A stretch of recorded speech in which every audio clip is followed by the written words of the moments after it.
beyond being an activist, you can be an organizer. Because being an activist may mean you only come out for protests or rallies or one-time things. But if you're an organizer, you're pretty much at it on a consistent basis. And so I hope that I've reached the organizer stage.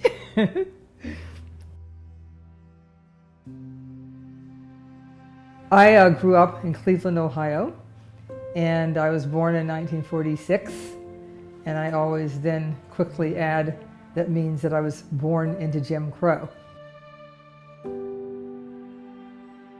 My family came from Dublin, Georgia, which is a rural little town between Macon and Savannah.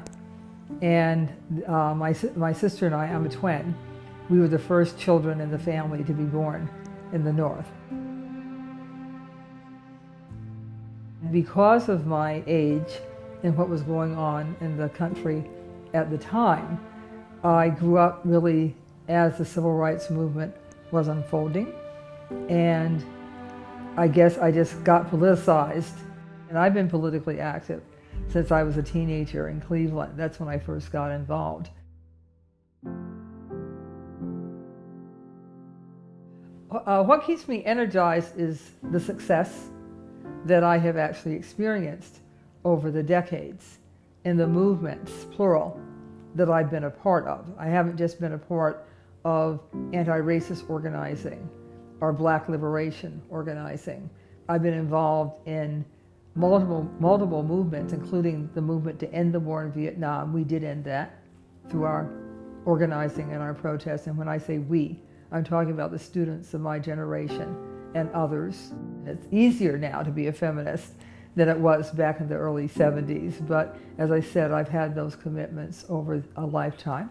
I'm also a part of our LGBTQI plus community. And again, in the 1970s, that was not even cute.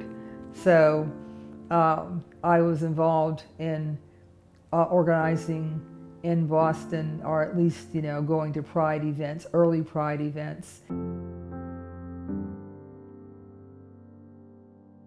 How do you keep your spirits up and keep engaged when you're doing really, really, really hard work? I talked about how it's the successes that keep me going, but most days you're not going to have successes. You're just going to keep on doing the work and trying to figure out how to get more justice and more transformative change.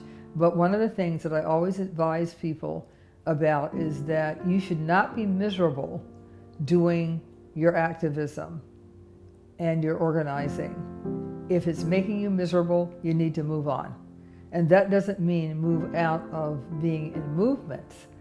What I mean by that is, like, if it's not a good fit for you, if the issues that you're working on are not a good fit in filling your soul, if the group of people with whom you're working somehow just get on your last nerves on a regular basis, then you need to move on.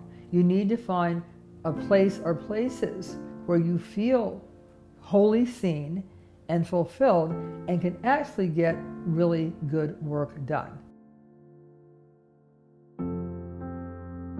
The Movement for Black Lives talks about how it's a leader-full movement, not one leader, but that there are many people whose talents brought together.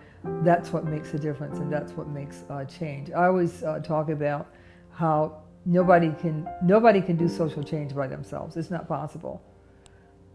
Even scientists, even if it looks like they're the only one who came up with the solution, they're building on the science of dozens, if not hundreds, of other people who came before. But in the realm of social, economic, racial, gender justice, you cannot come up with solutions by yourself on your own. You have to do it with other people.